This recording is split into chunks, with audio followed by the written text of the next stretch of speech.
शांति। ओम शांति।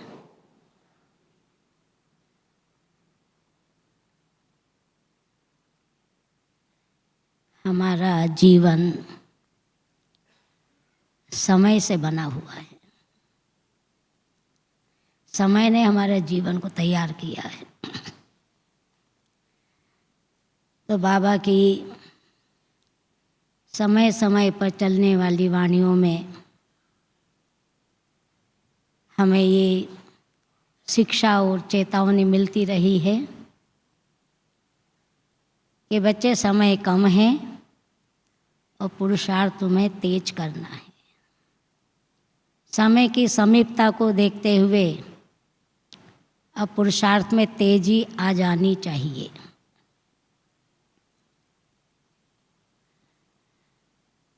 हमारा जीवन जिसमें हम पुरुषार्थ कर रहे हैं, हमारा इस पुरुषार्थी जीवन के 3 पहलू हैं: ज्ञान, ध्यान और सावधान। सारा पुरुषार्थ 3 पहलू पर ही आधारित होता है। आज तक किसी ने ये ज्ञान नहीं दिया कि जिनकी तुम पूजा करते हो, जिन देवी देवताओं की तुम पूजा करते हो, वैसा तुम बन भी सकते हो। किसी ने ज्ञान दिया आज तक? भक्ति में किसी ने कहा कि तुम भी लक्ष्मी और नारायण जैसा बन सकते हो? क्योंकि सच तो ये है कि ऐसा देवी देवता जैसा बनने का ज्ञान एक हमारे मीठे शिव बाबा के सिवाय किसी के पास है ही नहीं। बाबा का ज्ञान ही हमें इतना श्रेष्ठ बना सकता है और बना रहा है। साथ साथ में बाबा की अनेक वाणियों में ये भी हमें शिक्षा मिलती, या वाणियों में ये भी बाबा ने स्पष्ट कर दिया है कि आगे चलकर परिस्थितियाँ कैसी आने वाली है, कैसी कैसी परिस्थितियाँ आएगी, और उन परिस्थितियों के अनुसार अभी से तुम्हें क्या तैयारी करनी है। क्योंकि तैयारी तो हमेशा समय के पूर्व ही की जाती है। अगर प्यास पानी पीना है तो ऐसे नहीं कि जब प्यास लगेगी तो कुआं खोदने बैठेंगे। हमें पहले से ही कुआं तैयार करना होगा। इसी प्रकार से अंतिम समय की वो सब परिस्थितियाँ जो हमारे सामने आने वाली है, उन सब का सामना करने के लिए हमें अभी से ही अपने आप को तैयार करना है। बाबा ने हमें अनेक युक्तियाँ बताई है तैयारी के लिए, और उन सब तैयारियों का लक्ष्य यही है कि हमारी स्थिति अभी से ही अव्यक्त बन जाए, योग युक्त बन जाए, युक्ति युक्त बन जाए और फरिश्ता बन जाए, ताकि वो सब परिस्थितियों का हम आसानी से सामना कर सकेंगे।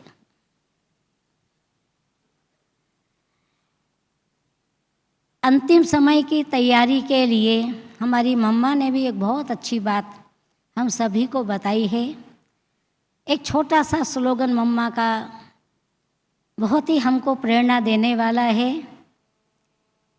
कि जीवन की हर घड़ी को अंतिम घड़ी समझकर चलो। जीवन की हर घड़ी को अंतिम घड़ी समझकर चलो।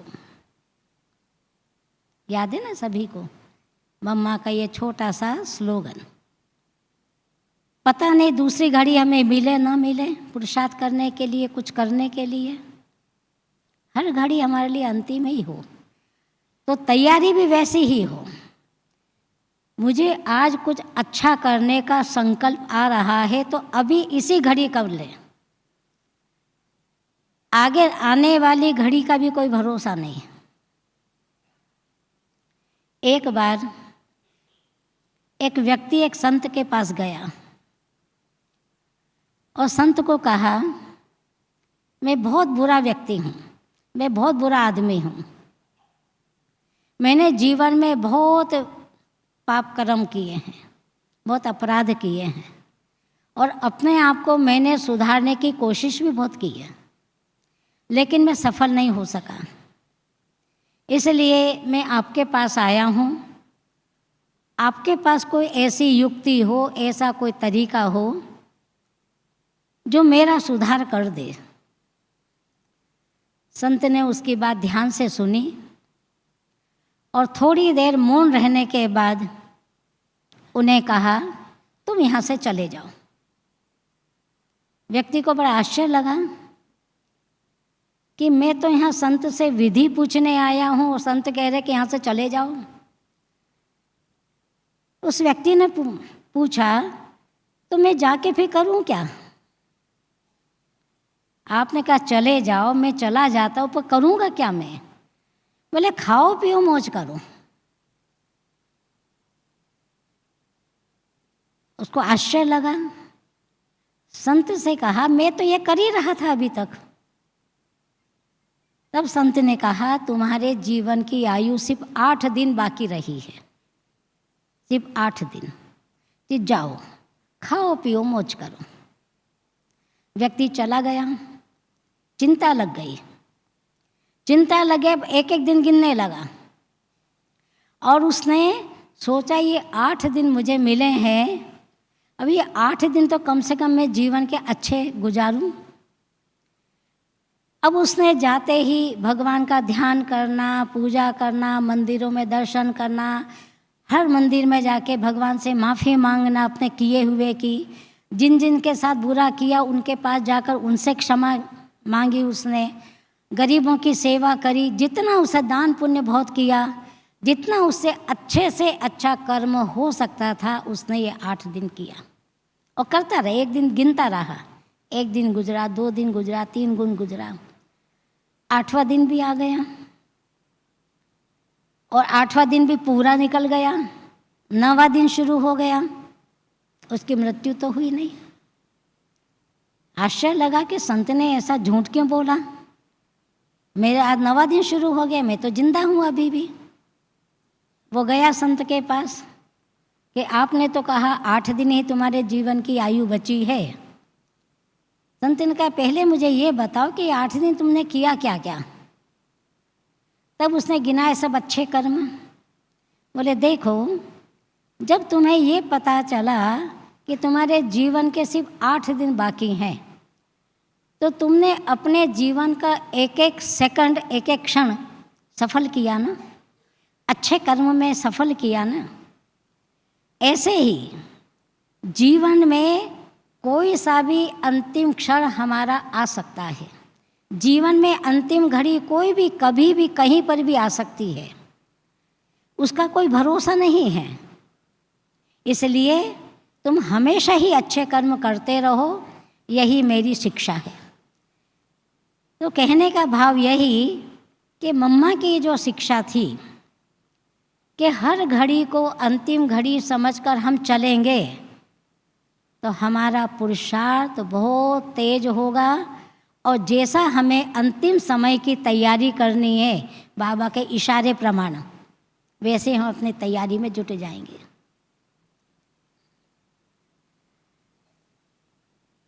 इसके साथ साथ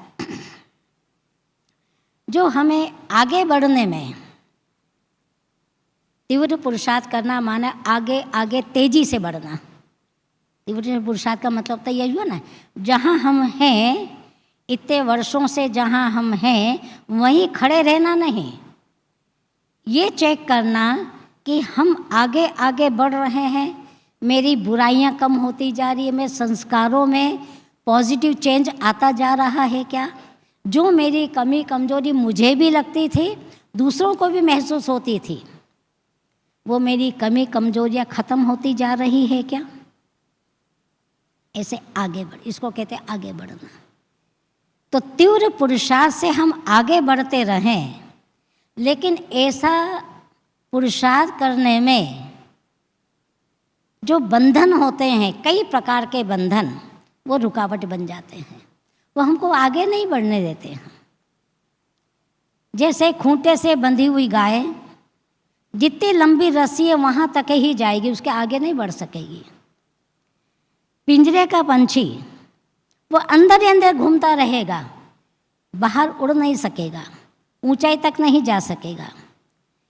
इसी प्रकार से हमारे जीवन में यदि कोई भी बंधन है, और हर व्यक्ति, हर पुरुषार्थी ये अच्छी तरह से जानता है कि उसका बंधन क्या है, कौन सी बातें उसे आगे बढ़ने के लिए, पुरुषार्थ को तीव्र बनाने के लिए रोक रही है, रुकावट बनी हुई है।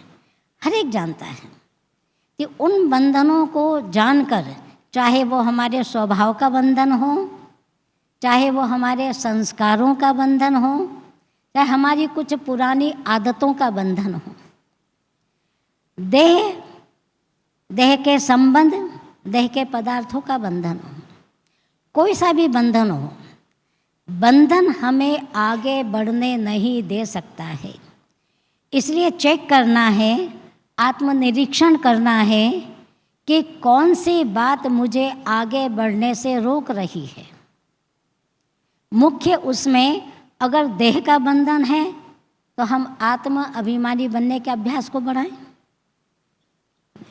देह भान, देह अभिमान, दैहिक दृष्टि, दैहिक वस्तुओं के प्रति आकर्षण, कुछ भी हो, अगर ये है तो हम अपने को आत्म अभिमानी ज़्यादा से ज़्यादा बनाने का पुरुषार्थ करें, कोशिश करें। जैसे कि हमारे बाबा ने किया, सभी को मालूम है ना, बाबा ने कितना पुरुषार्थ किया था। जब संदेश मिला था आपको ऐसा फरिश्ता ब्रह्मा बनना है, उसी दिन से ब्रह्मा बाबा ने अपना आत्म अभिमानी बनने के पुरुषार्थ को बहुत तीव्र कर दिया। सब डायरियाँ भर ली, मैं आत्मा, ये आत्मा, वो आत्मा। तो ऐसा ही हम दृढ़ता से अभ्यास करें, दिन भर सुबह से लेकर रात तक अपने में देखें कि कितना समय मैं अपने आप को आत्मा समझ कर रही, आत्मा समझकर औरों को देखा, आत्मा समझकर ये सब आत्मा मेरे भाई हैं, वैसा मैंने व्यवहार किया, ये सब परमात्मा की संतान है, ये समझकर मैंने व्यवहार किया। ये अपने अंदर देखना है। ऐसा अभ्यास बढ़ाते बढ़ाते हम आत्म अभिमानी बन जाएंगे। इसके साथ ये जो संगम युग हमें मिला है, ये जीवन मुक्त स्थिति का अनुभव करने का युग है। केवल ये छोटा सा एक युग पूरे कल्प में जीवन मुक्त स्थिति का अनुभव करने का युग होता है। और जीवन मुक्त स्थिति अर्थात जिस स्थिति में अतीन्द्रिय सुख समाया हुआ है। तो अतीन्द्रिय सुख का अनुभव करने के लिए जो हमारा ही गायन है, हम संगम युगी गोप गोपियों का गायन है। ये अतीन्द्रिय सुख का अनुभव करने में सबसे बड़ा बंधन कौन सा है, सबसे बड़ी रुकावट कौन सी है? मैं और मेरा, मैंपन और मेरापन, ये सबसे बड़ी रुकावट है। और मैं और मेरेपन का बंधन जब तक कटेगा नहीं, टूटेगा नहीं, छूटेगा नहीं, तब तक आप स्वर्ग के वर्षे के अधिकारी भी नहीं बन सकेंगे।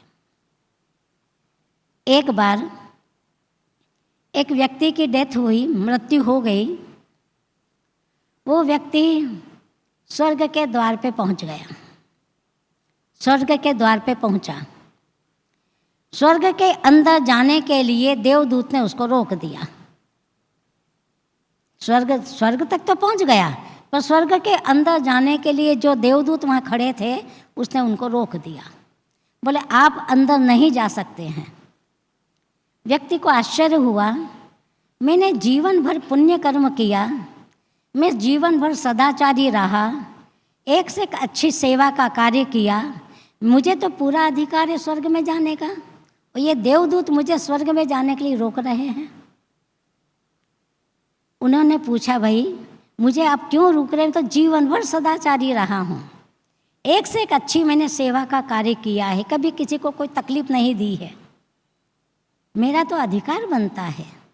देवदूत ने कहा, आपकी बात सही है, लेकिन हमारे यहाँ का भी कुछ हिसाब किताब है, हमारे यहाँ के भी कुछ नियम है, उस नियम के अनुसार ही हमें आपका हिसाब किताब देखना पड़ेगा, आपके श्रेष्ठ कर्मों का हिसाब किताब। बोले ठीक है, मैं बताता हूँ मैंने कौन कौन से श्रेष्ठ कर्म किए। सबसे पहले देखो, मैं पूरे जीवन भर अपने परिवार के प्रति बहुत वफादार रहा। मैंने अपने परिवार का, परिवार के सभी सदस्यों का बहुत ध्यान रखा, उनको कोई चीज़ की कभी कमी नहीं होने दी, हर प्रकार के मैंने सुख के साधन उनको दिए, परिवार पूरा मेरे से संतुष्ट रहा और मैंने उनका अच्छी तरह से ध्यान रखा। जो एक हर व्यक्ति का फर्ज होता है, मैंने परिवार के प्रति अपना फर्ज बहुत निष्ठा से, ईमानदारी से निभाया। ये श्रेष्ठ कर्म किया मैंने। उन्होंने कहा ठीक है, आपको 1 नंबर मिलता है। हाँ, देवदूत ने पहले बता दिया था कि हम आपके नंबर की गिनती करेंगे, आपके कर्म के अनुसार आपको यहाँ के हिसाब किताब से नंबर दिए जाएंगे। स्वर्ग का जो नियम है उस नियम से ही आपको नंबर दिए जाएंगे। तो उन्होंने कहा आपको स्वर्ग के अंदर प्रवेश होने के लिए 1000 नंबर चाहिए। कितना नंबर चाहिए? 1000 नंबर। जब उसने परिवार की सारी बात बताई कि परिवार की मैंने इतनी सेवा करी, परिवार के लिए मैंने ये किया, मेरे परिवार के लिए मैंने ये किया, मेरे परिवार के लिए मैंने ये किया, बच्चों के लिए ये किया, पत्नी के लिए, सबका बताया। देवदूत ने उसको सिर्फ 1 नंबर दिए। कितना नंबर दिया? 1 नंबर। बोले अरे, बड़ा आश्चर्य लगा, जीवन भर मैंने परिवार को समर्पित कर दिया और सिर्फ 1 ही नंबर मिले। थोड़ा धक्का तो लगा उसे। उसने कहा चलो कोई बात नहीं, और आगे के भी मैं सुनाता हूँ।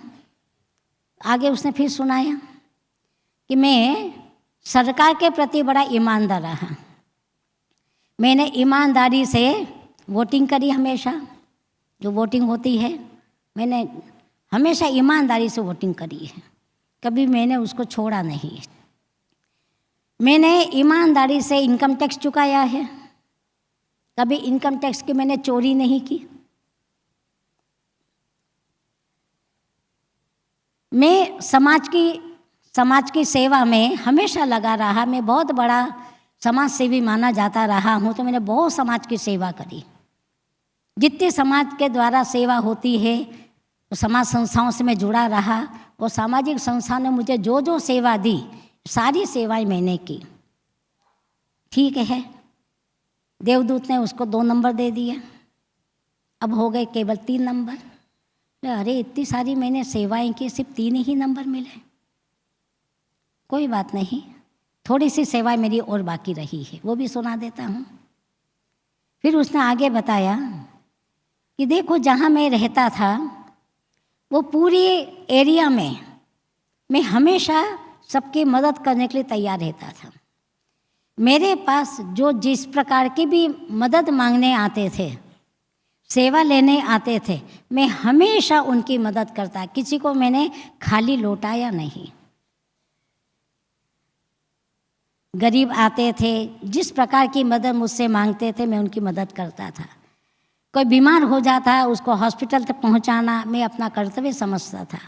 इस प्रकार से मैंने हमेशा मेरे परिवार के ही नहीं, मैंने हमारे आसपास के जितने भी मुझसे मदद लेने आते मैं सबकी सेवा करता था। कभी भी मैंने सेवा के लिए किसी को ना नहीं कहा। ठीक है, देवदूत ने उसको 3 नंबर दे दिए, तो टोटल हो गए 6 नंबर। उसे तो चाहिए 1000 नंबर।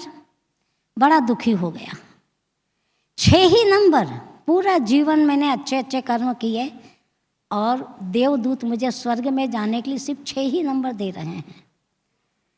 बड़ा उस दुखी और बड़ा हताश और निराश होकर के वैसा सिर पकड़ के जमीन में बैठ गया और जमीन में बैठकर भगवान के ऐसी प्रार्थना करने लगे, हे प्रभु, अब एक तेरा ही सहारा है, एक तू ही मेरा सब कुछ है,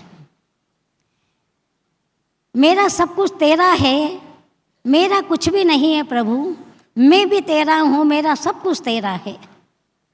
जैसे ही उसने ये कहा, मैं भी तेरा, मेरा सब कुछ तेरा, देवदूत ने उसको उठाया और उठा के कहा, तुम्हारे 1000 नंबर पूरे हो गए, आप स्वर्ग में जा सकते हैं, आप स्वर्ग में आप जा सकते हैं। क्या प्रेरणा मिली?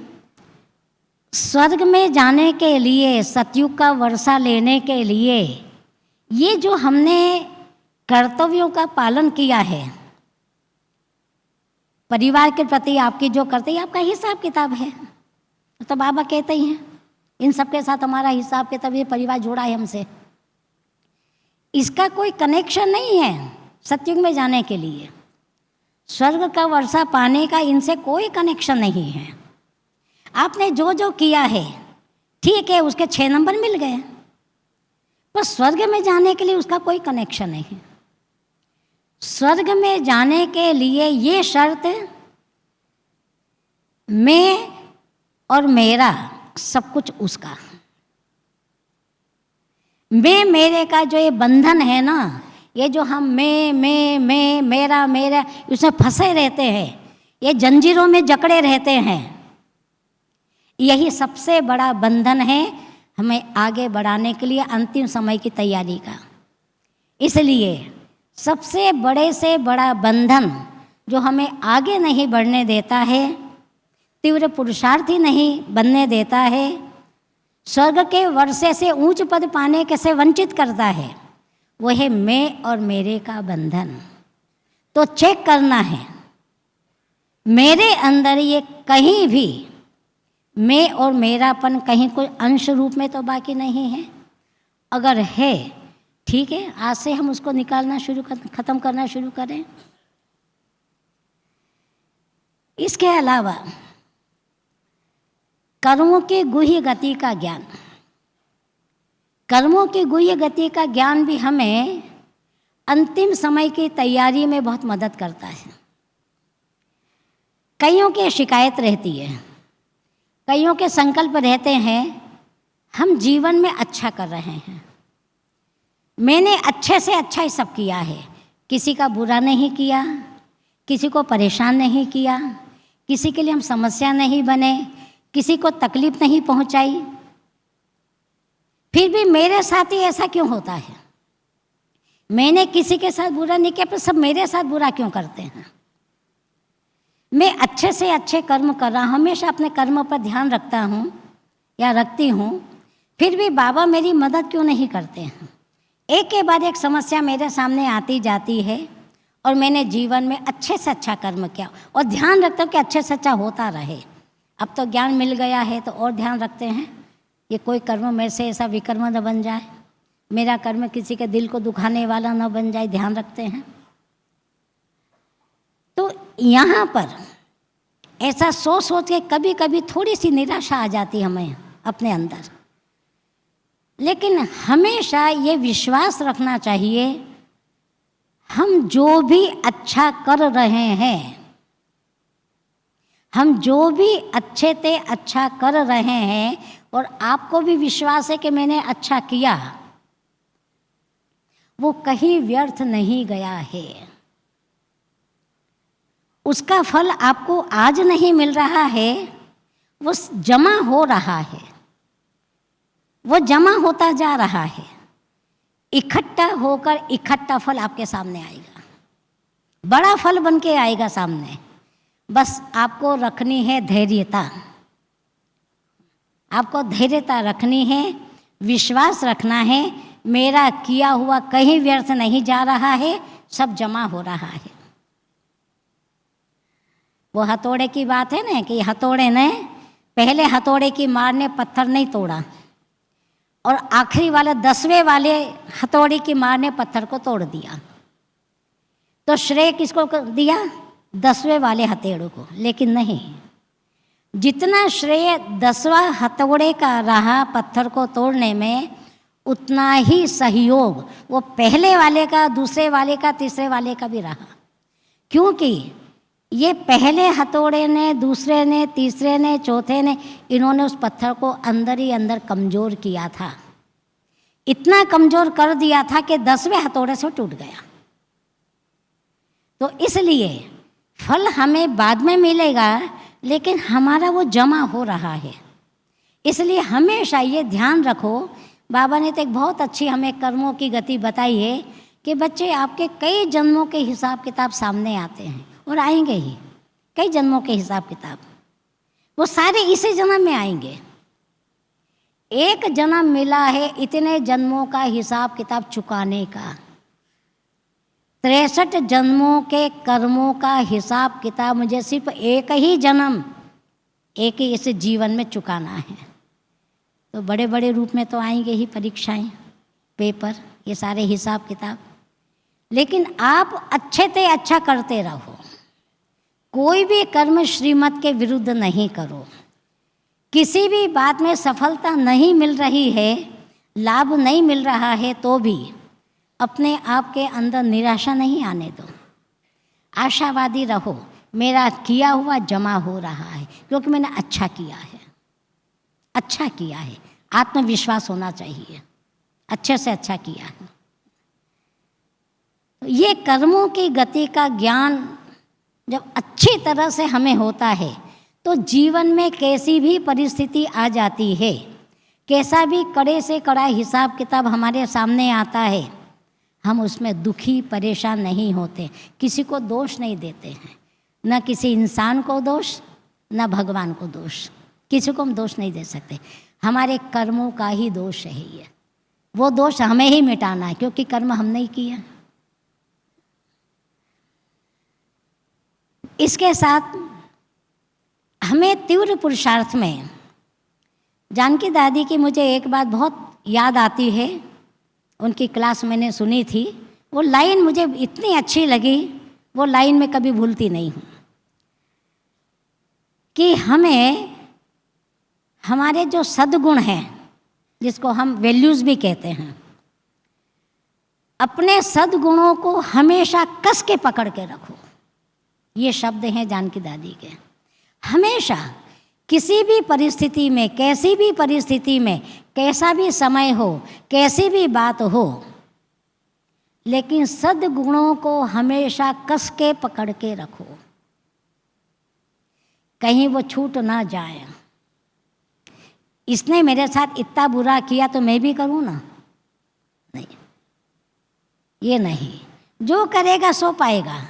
मुझे तो अच्छे से अच्छा करना है, मुझे अपने स्वमान में रहना है, मुझे हमेशा श्रेष्ठ कर्म ही करते रहना है। परिस्थिति मुझसे विकर्म करवा दे, परिस्थिति मुझे निराश कर दे, दुखी कर दे, नहीं। मुझे श्रेष्ठ कर्म ही करने हैं। सद्गुण सदैव सबके साथ व्यवहार करते हुए सद्गुणों को बना के रखना है। कोई आपके साथ कैसा भी व्यवहार कर रहा है, लेकिन आपका, बाबा ने हमको क्या शिक्षा दी है, आप उसके साथ बहुत अच्छा करो। कोई गाली भी दे रहा है, बाबा की मुरली में आता है ना, तो भी आप उसको फूल चढ़ाओ। ऐसी ऐसी बाबा की शिक्षाएं हमें मुरली में मिलती ही रहती है। प्रश्न यहाँ है कि बाबा की इतनी श्रेष्ठ, इतनी ऊंची शिक्षाओं को हम कहाँ तक पूर्ण रूप से जीवन में फॉलो करते हुए चलते हैं, ये प्रश्न चिन्ह लग जाता है यहाँ पर। इससे संबंधित मुझे बहुत अच्छा प्रसंग याद आता है, आप लोगों ने भी सुना ही होगा, वो सभी नहीं। बाबा भारती का। बाबा भारती के पास बहुत सुंदर घोड़ा था, बहुत सुंदर, बहुत हष्ट-पुष्ट। उस समय का जो डाकू खड़क सिंह था, उसकी नज़र उसके घोड़े पर थी। कैसे भी करके मैं ये घोड़ा हासिल कर लूँ। अब किस तरीके से करूँ? हमेशा बाबा भारती घोड़े के साथ ही रहते हैं। उसने एक युक्ति रची। डाकू ने, खड़क सिंह ने एक युक्ति रची कि जहाँ से रोज घोड़े पर बैठकर बाबा भारती निकलते हैं, उस रास्ते पर रोड के किनारे वो एक अपाहिज का वेश धारण करके वो डाकू बैठ गया, जैसे अपाहिज हूँ मैं, ऐसा वेश बना के। बाबा भारती तो बड़े दयालु थे। जैसे उसके सामने उनका घोड़ा आया, उसने हाथ दे के रोका। बाबा भारती रुक गए। उस डाकू, जो अपाहिज बना हुआ डाकू था खड़क सिंह, उसने कहा मुझे आप थोड़ी दूर छोड़ दीजिए, मैं चल नहीं सकता हूँ। दयालु बाबा भारती खुद उतर गए और उसको घोड़े पर बिठा दिया और उसकी लगाम पकड़ के चलने लगे, पैदल चलने लगे। कुछ कदम ही चले थे कि डाकू ने जोर से झटका दे के लगाम उनके हाथ से छुड़वा के वो घोड़े को थोड़ा सा स्पीड से दौड़ाना शुरू किया। तुरंत बाबा भारती समझ गए कि ये तो डाकू खड़क सिंह है और ये मेरा घोड़ा लेकर जा रहा है। उन्होंने आवाज़ लगा के कहा, खड़क सिंह, तुम बेशक मेरा घोड़ा ले जाओ, पर जाते जाते मेरी एक बात सुनते हुए जाओ। उसने स्पीड कम की, घोड़े की चाल कम करी और पूछा, आप क्या कहना चाहते हो? बोले, बस मैं यही कहना चाहता हूँ, ये आज की ये जो घटना है, इस घटना का वर्णन तुम किसी के साथ करना नहीं, किसी के पास करना मत, कभी मत करना, वरना लोग अपाहिजों के ऊपर से विश्वास करना छोड़ देंगे। बस इतना ही कहना है। और वो घोड़ा लेके चला गया। बाबा भारती लौट के अपनी कुटिया में आ गए। अब देखो, बाबा भारती को, वो तो संत थे, कहीं अटैचमेंट नहीं था, किसी चीज़ से लगाव नहीं था। घोड़े में आए, शांति से अपनी निश्चिंत स्थिति में सो गए, निश्चिंत से बड़े अच्छी नींद में सो गए। वहाँ घोड़ा लेके जो गया था डाकू, उसको रात भर नींद नहीं आई। रात भर उसके कानों में वही शब्द गूंजते रहे, तुम मेरा घोड़ा बेशक लेकर जाओ, पर इस घटना का वर्णन तो किसी से करना मत, वरना लोग अपाहिजों के ऊपर से विश्वास करना छोड़ देंगे। गूंजता रहा, ये शब्द उसके कानों में गूंजते रहे और रात भर वो बेचैन रहा, चैन की नींद नहीं सो सका। अब एक और देखो, इतनी प्रिय चीज़ पा करके वो चैन की नींद नहीं सो पा रहा है, और उधर अपनी इतनी प्रिय चीज़ को छोड़ करके भी, इतनी प्रिय चीज़ का त्याग करके भी वो बाबा भारती चैन की नींद सो रहे हैं। इसको कहते हैं वस्तु भी सुरक्षित।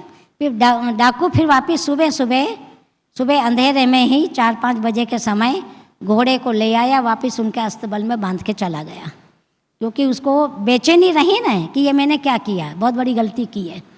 वो घोड़ा वापस लाके उनके अस्तबल में बांध के चला गया। तो देखो, इसको कहते हैं मूल्य भी सुरक्षित और चीज़ भी सुरक्षित। चीज़ भी सुरक्षित उसकी रही, मिल गई उसको वापस, और उसके मूल्य भी, उसको गुस्सा भी नहीं आया, नाराज़ भी नहीं हुआ, उसकी शिकायत भी नहीं की, पुलिस थाने में भी उसकी शिकायत रिपोर्ट नहीं लिखाई, कुछ भी नहीं किया, वो शांति से आए। तो वास्तव में दादी हमेशा यही कहती है, जीवन में कितना भी बड़ा नुकसान हो जाए, कितनी भी बड़ी प्रिय चीज़ छूट जाए, कैसी भी परिस्थिति आ जाए, हमेशा अपने सद्गुणों को पकड़ के रखो, कस के पकड़ के रखो। कस के पकड़ के रखना माने कभी छूट ना जाए, कैसी भी परिस्थिति हो, कुछ भी बात हो जाए, कितना भी आपका अपमान हो जाए, कितना भी नुकसान हो जाए, लेकिन सदैव मूल्यों को पकड़ कर के ही रखो। तो यदि इस बात को भी हम अपने जीवन में धारण करके रखते हैं, सद्गुणों से ही तुम देवता बनेंगे। जो देवता बनना हमारा लक्ष्य है ये ब्राह्मण जीवन का, तो देवता बनाने वाली बातें तो हमारी ये देवताई गुण है ना, देवताई गुण ही तो हम तो मनुष्य से देवता बनाएंगे। इसलिए ये देवताई गुण, ये सद्गुण या मूल्य, कभी हमारे जीवन में छूटे नहीं, हमसे दूर ना हो जाए। इसके बाद छोटे छोटे जो पुण्य कर्म होते हैं, छोटे छोटे पुण्य कर्म, अगर हम छोटे छोटे पुण्य कर्मों पर भी अटेंशन देंगे, ध्यान देंगे, करते रहेंगे, तो छोटे छोटे पुण्य भी इकट्ठे होते बड़ा पुण्य का खाता बन जाएगा। इसी प्रकार से छोटी गलती को भी हम इग्नोर ना करें। कोई छोटी भूल हो जाती है, कुछ छोटी सी गलती हो जाती है, उससे भी हम उसको इग्नोर नहीं कर। छोटी सी तो बात है, अरे मैंने इतनी छोटी सी बात तो की है, छोटी सी बात को उसने इतनी बात मुझे सुना दी, मैंने जरा सी तो गलती की, उस गलती के लिए मुझे इतने सिक्के सुना दिए, इतनी बातें कही, क्या क्या मुझे नहीं बोला, छोटी सी गलती के लिए। नहीं, हम छोटी सी गलती को छोटा नहीं समझें। ये छोटी छोटी गलतियां ही इकट्ठी होकर हमसे बड़ी गलती करा लेती है, बड़ा अपराध करा लेती है। नहीं, छोटे को हम छोटा क्यों समझें? अब चींटी कितनी छोटी होती है, वो हाथी की मौत का कारण बन जाती है। भाई चिड़िया कितनी छोटी होती है, इतने बड़े एरोप्लेन के एक्सीडेंट की वजह बन जाती है। आज छोटा सा छेद होता है जहाज में, पूरी जहाज को डुबो देता है। आज वायरस कितना छोटा सा होता है, वो छोटा सा वायरस इन्फेक्शन बना देता है। आपने कोरोना के समय तो देखा ना, कोरोना के समय वो छोटा सा वायरस ने कितनी तबाही मचा दी, पूरे विश्व के अंदर तबाही मचा दी, जो आंखों से दिखता भी नहीं था। हम छोटी गलती को, छोटी भूल को कभी छोटी समझ करके अलबेले ना हो जाएं कि छोटी सी ही तो भूल है, छोटी सी तो गलती करी हमने, छोटा सा ही तो पाप कर्म किया है, बड़ा थोड़ी किया है। ये छोटे छोटे छोटे छोटे ही फिर आपसे बहुत बड़ा भी करवा देंगे। कहानी सुनिए ना, बच्चे ने पहले 1 रुपया चुराया, चोरी करते आदत पड़ गई, चोरी करते करते आज कितना बड़ा चोर डाकू बन गया कि फांसी के तख्ते पर उसको ले जाया गया। तो वहाँ शुरुआत तो उसने वहीं से की थी ना, छोटी सी चोरी से। हम अपने इस ब्राह्मण जीवन में, पुरुषार्थी जीवन में, जो हमारा लक्ष्य है संपूर्ण स्थिति को प्राप्त करना और वो अंतिम समय की अपनी अच्छी तरह से तैयारी करना, तो उस तैयारी में ये चीज़ को भी हम इंक्लूड करें, इसको भी करें।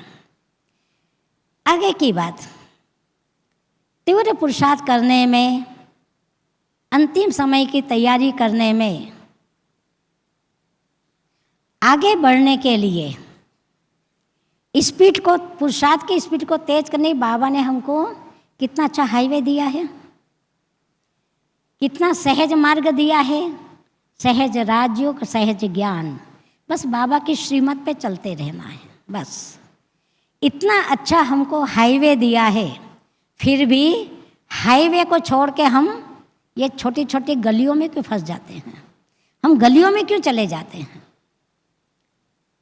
एक सर्वशक्तिमान, सारी दुनिया की सबसे बड़ी अथॉरिटी मेरा सर्व संबंधी है, मेरा साथी है, हर परिस्थिति में मेरा मददगार है, उसको छोड़कर जंत्र तंत्र मंत्र पता नहीं क्या, ताबीज में, धागों में, पता नहीं किस किस में विश्वास करना शुरू कर देते हैं। उसको छोड़कर रिद्धि सिद्धि की तरफ चले जाते हैं। जो कहता है कि अरे आपके बाबा ने तो चमत्कार नहीं दिखाए, हम आपको चमत्कार दिखाते हैं, वो चमत्कार आपको मनुष्य से देवता नहीं बनाएगा, वो चमत्कार आपके विकारों को नहीं छुड़ाएगा, आपके वो अंतिम समय की तैयारी नहीं कराएगा। इसलिए बाबा ने इतना सुंदर हमें रास्ता दिया है, हमें सीधे इस रास्ते पर ही चलना है। इधर उधर की गलियों में भटकना नहीं। भटकाने की कोशिश बहुत करते हैं, आते भी हैं नहीं, कोई बीमार हो जाता है, देखो भाई आपका बाबा तो ठीक कर नहीं रहा है, हम ले चल बहुत अच्छा ताबीज़ देगा, उससे आपका बच्चा ठीक हो जाएगा। कई ऐसे आते हैं, लेकिन हमारा निश्चय पक्का होना चाहिए, हमारा निश्चय 100% पक्का होना चाहिए। मालूम है, एक माता का बच्चा बहुत बीमार हो गया था, बहुत अच्छी माता थी, बहुत ज्ञानी योगी माता थी। डॉक्टर ने भी हाथ खड़े कर दिए थे, एमसी का डॉक्टर, बड़े बड़े दिल्ली के डॉक्टर ने भी हाथ खड़े कर दिए, हम इसकी बीमारी इतनी विचित्र है, हम उसको ठीक नहीं कर सकते हैं। अब सारे रिश्तेदार आके उस माता को कहे ये करो वो करो, हम तुमको वहाँ ले चलते हैं, हम वहाँ ले चलते हैं, वहाँ वो बहुत ऐसा वो भभूति देंगे, वो वहाँ पे ऐसा ताबीज़ देंगे, वहाँ ऐसा मंत्र वाला धागा देंगे, बिल्कुल ठीक हो जाएंगे। हमारे यहाँ के भी सब ठीक हो गए। अब चलो देखो, तुमने है ना व्रत करना छोड़ दिया, तुमने उपवास करना छोड़ दिया, तुमने भक्ति करना छोड़ दिया, ये सब छोड़ा ना, इससे तुम्हारा बच्चा इतना बीमार हो गया। अब उस माता को सारे लोग बहकाने के लिए आ रहे हैं, सब उसको बहका रहे। बेचारी माता चारों तरफ से उससे परेशान, विधवा माता थी वो। उसने फ़ोन किया बहन जी को कि बहन जी ऐसे ऐसे सब रिश्तेदार मुझे इतना ज़्यादा मेरे पर प्रेशर डाल रहे हैं, मुझे समझ में नहीं आ रहा मैं क्या करूं। बहन जी ने उसको कहा, ये बताओ माता, तुमको बाबा में विश्वास है कि नहीं? बाबा जो सर्वशक्तिमान है, सारी दुनिया से उससे बड़ी शक्ति है ही नहीं दुनिया में कहीं, है विश्वास उसके ऊपर? बोले हाँ। बोले पक्का है? बोले 100% है। तो फिर तुम उनकी बातों को क्यों सुनती हो? बाबा को याद करो, बस बाबा को याद करो। जो कुछ दिल की बात करनी है ना, एक बाबा के साथ करो, है ना। और रियल में वो किसी की बात में नहीं आई, मेरा एक बाबा, बाबा को ही याद करती रही, बाबा को सब कुछ सुनाती रही, बाबा से ही मदद मांगती रही। और सचमुच चमत्कार ये हुआ कि धीरे धीरे धीरे धीरे बच्चा ठीक होने लगा। ये प्रैक्टिकल घटना बता रही हूँ। और इतना बिल्कुल ठीक हो, पहले जैसा ही हो गया वो। सारे डॉक्टर आश्चर्य, ये क्या हुआ? हमने हाथ खड़े कर दिया, हमारे पास उस बीमारी को इलाज नहीं, और हमने तो उनको कह दिया जितने दिन का मेहमान है उसको रखो आप, इसका कोई इलाज नहीं। और आज बिल्कुल एकदम पहले जैसा हष्ट पुष्ट हो गया है। तो ये हमारे बाबा पे विश्वास का चमत्कार। तो ये बाबा पे विश्वास रखना, एक बाबा की श्रीमत पर चलना, ये है हाईवे। ये हाईवे पे चलो आप, तो आपका पुरुषार्थ बहुत तेज हो जाएगा। हाईवे पे स्पीड तो तेज हो जाती है ना सभी की, है ना, वाहन की स्पीड। ये गलियों में घुसेंगे तो भटकेंगे, इधर उधर ऐसे चक्कर लगाते रहेंगे, भटक जाएंगे वहाँ। इसलिए तीव्र पुरुषार्थ के लिए, जो हमें अंतिम समय के लिए पुरुषार्थ को तेज करना है, परिवर्तन करना है, उसके लिए बाबा ने जो हाईवे दिया है, हमें उस हाईवे पर ही चलते रहना है। एक बात और, हम कभी कभी पुरुषार्थ करते हैं, पुरुषार्थ अच्छा चलता रहता है, हम आगे बढ़ते हैं, लेकिन कभी कभी क्या होता है, पीछे भी आ जाते हैं। बुद्धि में लक्ष्य है, हमें आगे बढ़ना है, फरिश्ता बनना है, संपूर्ण बनना है, कर्मातीत बनना है, अपनी मंजिल को पाना है, संपूर्ण स्थिति, अंतिम समय की तैयारी करनी है, अंदर में लक्ष्य है, याद है। तो देखो, आगे बढ़ने के जब हम आगे कदम उठाते तो पीछे का कदम उठ जाता है ना, छूट जाता है ना, जमीन को छोड़ देता है ना। पीछे के कदम को जमीन छोड़ेगी तो वो आगे बढ़ेगा, फिर वो कदम को छोड़ेंगे हम, जो जमीन के चिपका हुआ कदम है उसको उठाएंगे तो वो आगे बढ़ेंगे। तो हम पीछे वाले को छोड़ते जाएंगे तब हम आगे आगे बढ़ेंगे। कई है ना, भूतकाल को, भूतकाल की बातों को पकड़ के रखते हैं, छोड़ते नहीं हैं। पिछला छोड़ते नहीं तो आगे कैसे बढ़ेंगे? भूतकाल को पकड़ के रखा है, पिछला पकड़ के रखा है, जकड़ा हुआ है। अब किसी व्यक्ति को पीछे से किसी ने ऐसे पकड़ के रखा हुआ है, किसी व्यक्ति, वो बेचारा आगे कैसे जाएगा? वो पीछे से किसी ने पकड़ के रखा है उसको। ऐसी कोई भूतकाल की बातें, भूतकाल की घटनाएं, भूतकाल की गलतियां, भूल, जो भी बातें हों, अगर वो हमें याद आती रहती है, बीच बीच में याद आती रहती है, तो वो भी हमारे तीव्र पुरुषार्थ में बहुत बड़ी बाधा है, रुकावट है। हम आगे नहीं बढ़ सकेंगे, आगे नहीं जा सकेंगे, पुरुषार्थ को तेज नहीं कर सकेंगे। इसलिए बीती बातों का चिंतन नहीं करना है, बीती बातों को बिंदु लगाना। कहने में तो बाबा के छोटा सा वाक्य है, बीती को बिंदु लगाओ, कितना छोटा सा वाक्य है, पर इसकी गहराई कितनी है, बहुत गहराई है। भूतकाल को, दोनों ही भूत खतरनाक है। एक वो भूत कहते हैं ना, इविल सोल, और ये जो भूतकाल की बातों को पकड़ के रखना, याद करना, ये कहते हैं जब वो जब वो कांटे, हमारे जीवन की यात्रा में हमें सब मिलता है, कड़वा भी मिलेगा, मीठा भी मिलेगा, लाभ भी मिलेगा, हानि भी मिलेगी, दुख भी मिलेगा, सुख भी मिलेगा, कांटे भी मिलेंगे, फूल भी मिलेंगे, जीवन की यात्रा में सब मिलेंगे। अब कांटों को याद करेंगे तो जब चुभे थे तब भी दर्द हुआ था, आज याद करने पर भी वही दर्द हो रहा है, तो फिर क्यों कांटों को याद करते हैं?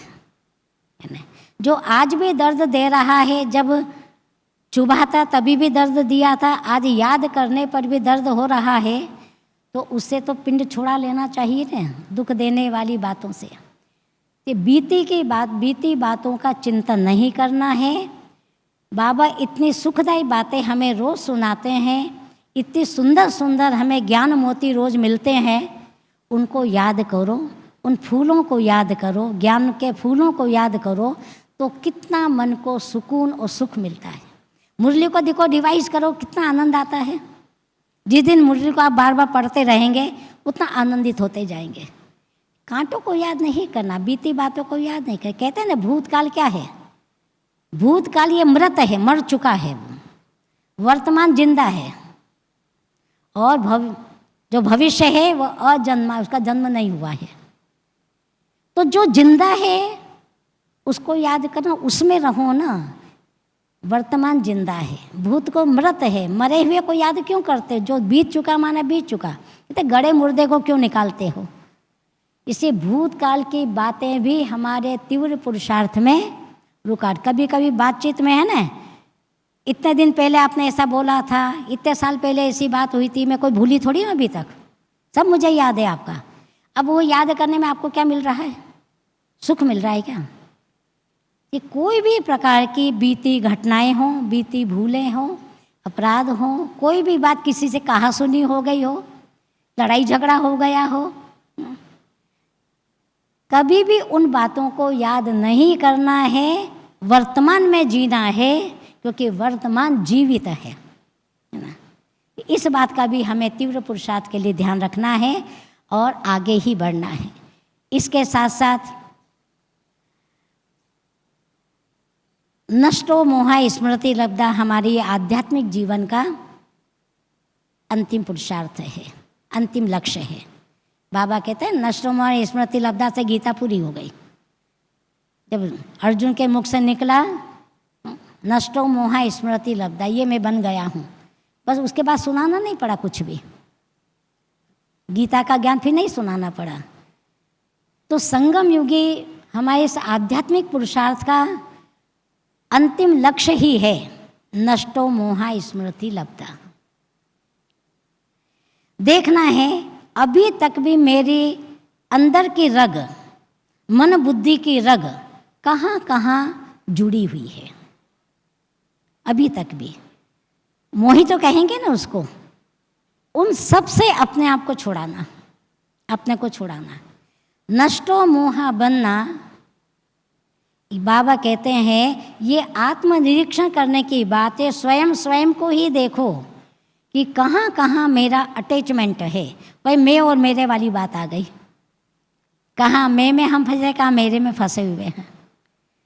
अंत में देखो कुछ भी काम नहीं आएगा, अकेले आए हैं, अकेले जाना है, कुछ भी साथ लेकर नहीं जाना है, सब छूटना है, ऐसे जाना है। कुछ साथ में जाएगा जिसके लिए हम इतना सब कुछ करते हैं।